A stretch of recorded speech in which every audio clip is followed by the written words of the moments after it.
So, gentlemen, please identify yourselves.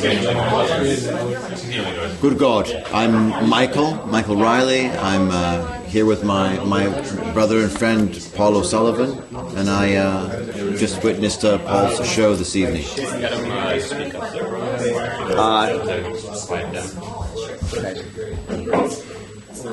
Everyone shut up! Try to match Brian's volume. All right.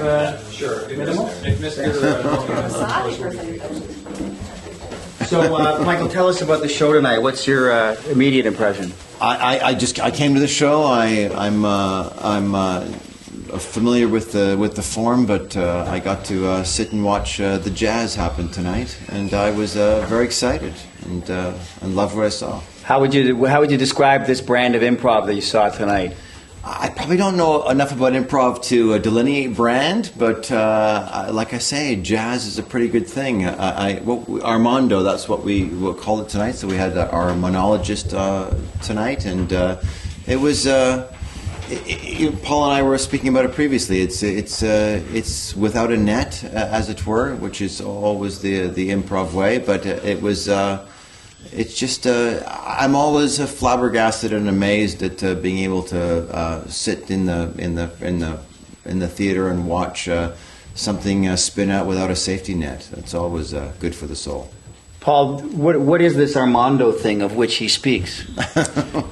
Well, I've been doing improv for quite a long time, and I can honestly say this is the first Armando set that I've ever done. And frankly, I had to look it up. I'm not proud of it, but I Googled it. And what did you find? I found that we did an Armando tonight. That was good, Armando. Yeah. And what does it look like? What is that beast, the Armando? Well, our good friend Nug was our monologist. Shut up! Breaking everything. He did monologues, and then we would riff based on what he said in his monologue. And we were with some folks with pretty good pedigree: Jan Caruana, Kerry Griffin, Aurora Brown, and myself. And it's always a pleasure, of course, to ply your trade with people who are very good at it. And these people are all very good at it. And what were some of the themes tonight that? We touched a little bit on religion. We cracked that nut, I think, pretty good tonight. We did. We talked, relationships and conservatism, family. What comes to mind for you, Michael? What moments come to mind? Can you describe any? Paul putting a sandwich up his ass was pretty good. That old chestnut. That old chestnut. That was pretty good. It's this unexpected, smorgasbord of what you don't know you're going to get, which is great. And for those of you maybe watching this, it wasn't an actual sandwich. No, it was a mimed sandwich. But it was your actual ass. It was my actual ass. But let's be honest, Ass was not mimed. You couldn't put bread up my ass. It would crumble all over the place. It's you just got to suspend your disbelief. Michael, do you want to get up there and? No. Have you ever? In theater school, I did my share of improv in the closed sanctum of fall on your face and it's okay. But to have people out there that have paid money to have me fall on my face in an improvisational way, no way, Jose. Never have had any inkling to do that? No, I'll take one of Paul's classes. I've often threatened to take a class that this guy's taught because if I'm going to learn it, I want to learn it of someone from of pedigree. But no, I'm thrilled with sitting on this side of the footlights for sure. Paul, you're working both sides of the deal now. Sometimes scripted theater, let's call it, scripted stuff, and improv. Maybe you could just talk a little bit about your experience. Let's say the difference between them or the similarities. Well, the big difference, of course, is I give away the improv. Nobody wants to pay a nickel for me to improvise, or anybody really, which is a sad thing because I really think it's an art form that has heroes and people who are very, very talented and people who are good enough at it that they're mavericks in the field, but it gets very little. There's very little cachet in being a good improviser. Whereas when you strap on a Nazi helmet and dance across the stage, they'll pay a big cheese for that. Why is it that it's so rarely a monetizable thing, do you think? Because I think people love to do it and are willing to and do it for nothing, and there's it's not marketable to pay somebody big bucks when they'll do it for nothing. Michael, And I would, and I do. Do you bring any of the spirit of improv to your on-camera performance? Yeah, sure, absolutely. One hopes, you still end up in some moment where you don't know what's going to happen. I think that's what improv, what I love about watching it is that kind of present tense of not knowing what the bleep is going to happen next is kind of the hammer and nails of why we go and see a show and why we hold out our willing suspension of disbelief, and it's just always has the volume turned up to 11 when you sit and watch an improv set, where you know that it's just like you're sitting on the edge of that seat because you know that this truly is jazz you're watching, and that skill set I've always found fascinating, and I love it. Great. Paul, give a quick survey, your memory of the, let's do the 25 Cent Tour, the quick history of Toronto Improv from your earliest experience through to, just hit the marks. 25 years. All right.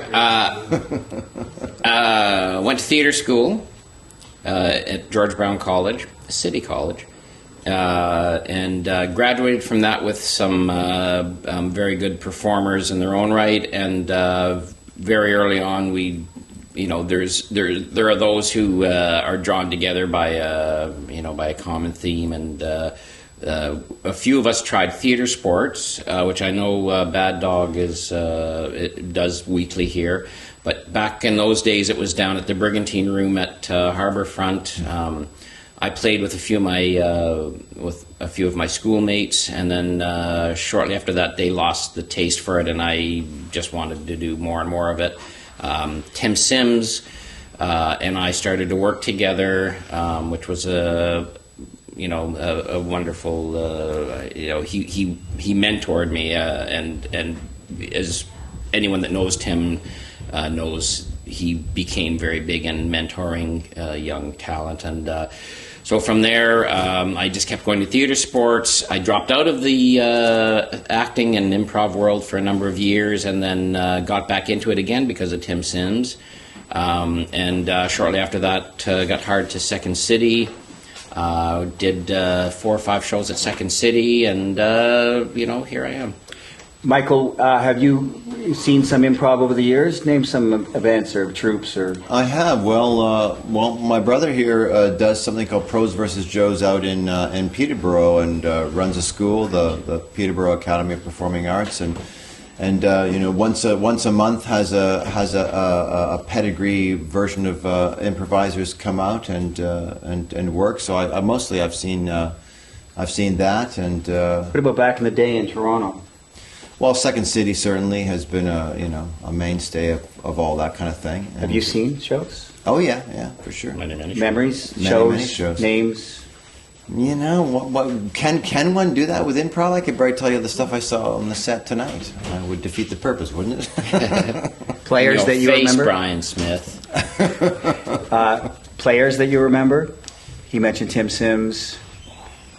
The play outweighs the player. In my memory of the stuff that I've seen, it's not that I love that guy, what he did. Is that I loved where that jazz riff went, and that's usually the case for me.